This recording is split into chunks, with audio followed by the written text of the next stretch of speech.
Dave? Yeah, Ma? What are you doing? I'm taking over a TV network. Finish up, honey, and get to sleep. And happy birthday.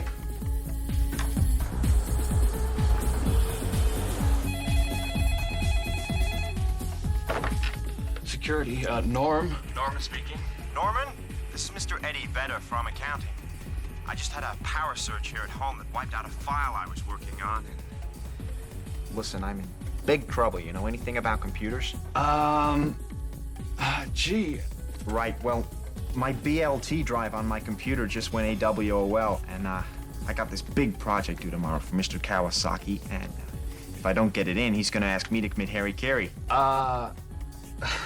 Yeah, well, you know these Japanese management techniques. Could you, read me the number on the modem? It's a little boxy thing, Norm, with switches on it.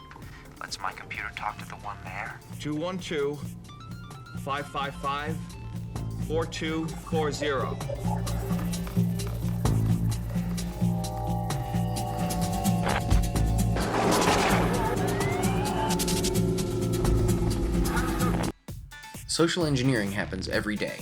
It happens all around you. It's how people interact with one another, at least when there's some kind of intention beyond the interaction itself. Cuts in line, a free coffee, maybe a free drink. Ever walked up to a cash register right after a really mean person and the cashier gripes to you? The minute you have any sympathy for them, suddenly you're buddies and maybe you get a little discount?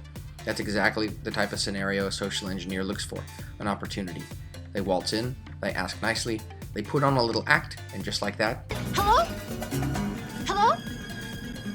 They're gone! We've seen it all before, but what happens when someone tries to use you as a conduit to get to the things that are connected to your job or your employer? Things become a little less clear, because the social engineer will hide their intentions. Social engineering coffee or drinks is straightforward and can be easily spotted. Social engineering for the purposes of espionage and theft of intellectual property is anything but. Social engineers use what's called pretexting. Pretexting is when a conversation begins with some kind of articulated or assumed notion, like maybe I'm the guy asking for directions, or maybe I'm one of your new vendors looking for information. The story, basically, that a social engineer would position themselves with. Social engineering attackers often prey on people's inclination to be polite, friendly, and help someone who appears to be in need. They'll also prey on the opposite, your inclination to do something for someone that is insistent, loud, obnoxious, or annoying enough to make you want them to go away. The social engineer doesn't care about the records that they leave behind them, like who gets upset or angry, who gets in trouble, or whose dirty laundry gets aired. They only care about achieving their goal. They may try to make you angry, happy, sad, curious, or afraid. They might taunt you or bribe you with things like money, fame, status, or something that they know that you want, because maybe they've researched you on the internet and compiled a dossier about you, and this is easier to do than you'd think. Everyone shares everything. If somebody took 4 hours out of their day and looked you up on LinkedIn, Twitter, Flickr, Facebook, MySpace, and Google, what could they find? Could they find out where you ate dinner last night? Or could they find out what kind of car you drive? Just from those two alone, I could call you and possibly say that I was from OnStar and that somebody tried to break into your car last night at the restaurant at which you ate. That alone would probably allow me to have a conversation with you where I could ask you about sensitive information like your driver's license, your license plate, or other information that you normally outwardly wouldn't give somebody. It doesn't take much, just enough to get as much information as is needed to keep digging further and keep going. Oh, no, listen, please don't touch those, okay? I know what I'm doing. I've done this before. I mean, I've read about it. Road assist. We've detected an airbag deployment. Yes, please, we just hit a tree, and my dad is having a heart attack, and I think he's gonna die. You need to help us. Hold while we contact emergency services. No, he's dying. Please, listen to me. I can get him to a hospital. I can drive. I'm fine. But I can't really turn the key. The key won't start. So you gotta start the car first, okay? Please, Dad. Your name, please? My name is Frank, and my dad's name is Dvorak Sarjinsky. Please just help us, okay? We need your help, please. Emergency services are on their way. No, listen to me, ma'am. What is your name? Dolores. Dolores? Okay, Dolores, I don't know if you have a dad, But I do, and I want to be able to say that a year from now, okay? Because my dad is my hero, and right now he is in my arms, dying. And his only hope is to get to a hospital right now. We can't wait, so please start the goddamn car!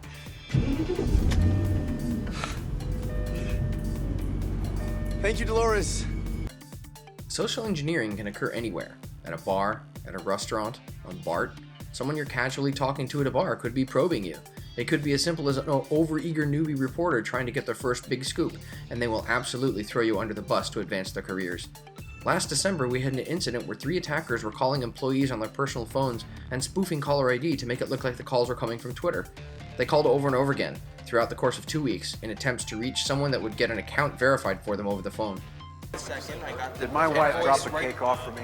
What cake? There's no cake. Surprise party from ours on the second floor. She was supposed to drop a cake off. I dropped it? No, really not. There she is, late as usual. Okay, well, it states right here very clearly that I am to deliver 36 boxes of liquid drainage to this here address. I don't care what that says. You're not on the list. You can't get in. I do have a problem with you. You can't get in. I might lose my job. Well, it's not my problem. Kid, now beat it, all right? No special interest. I can't reach my car. Could you buzz this all down? this stuff right here. President, I can't reach my car. Wait 1 minute. Buzzer, okay? We're late for the party on the second floor. Excuse me. Push the goddamn buzzer, will you? Thanks. The social engineer chooses to work with people because of the return. It's hard to create a zero-day exploit or spend days writing custom exploit code, finding site vulnerabilities, or crafting custom payload droppers. It's much easier to walk up to the front desk of a company claiming that you have an interview and asking the receptionist to open your resume from a USB stick and print it because you forgot to yourself. People are the low-hanging fruit, and given enough tries, the social engineer will have success. Social engineers could be after things like Subversion or Git code repositories, the name and contact information for executives, associating the name of an employee with their role, secret projects or releases, information about mergers or acquisitions, information about new hires, or any other sensitive information that they can perceive that exists. I'm sorry, who did you say you were? Rod Green from marketing? That's not true at all, is it? My name's Mr. Charles. You remember me, don't you? I'm the head of your security down here. Security, huh? You work for the hotel? No. I specialize in a very specific type of security. Subconscious security. You're talking about dreams? You're talking about, extraction? Mr. Fisher, I'm here to protect you in the event that someone tries to access your mind through your dreams. You're not safe here. They're coming for you. A few years ago, the BBC did a piece about people's willingness to give away their credentials. They found that an alarming number of people were willing to give away credentials for bars of chocolate. Some of you may have heard of a conference in Las Vegas that happens during the summer. It's called Defcon, and it's the largest hacker conference in the world. Recently, they created a contest called the Social Engineering Contest. This guy won that contest 2 years in a row. In 2012, he was given Walmart as a target. The contest being who could call their target organization and social engineer away certain pieces of information. He called a Walmart store posing as someone from what they call head office, and claimed that NATO had phoned in asking to use the store as a base of operations for a huge military emergency training exercise, and that there were millions of dollars on the line and this was a big deal for the company. He went on to say that NATO had very strict rules about the computers that were on site, and before they could greenlight the exercise, he had to ask the guy on the phone several dozen questions about their building. What version of Office they run, who shreds their secure documents, who staffs their on-site security, do they have surveillance equipment, if they have firewalls or antivirus, you name it. The guy on the other end of the phone was so convinced that Shane was legit, he gave up all the goods. If Shane had been a real attacker, Walmart would have suffered unimaginable losses, and you can bet it would have made the news. So now that you have an idea of what you're up against, what do you do? It seems pretty overwhelming, but it's actually really easy. The bad guys will prey on your sense of nobility and hope that you'll do the right thing and help them out, but it never hurts to verify the identity of someone that you don't recognize asking you to do something for them.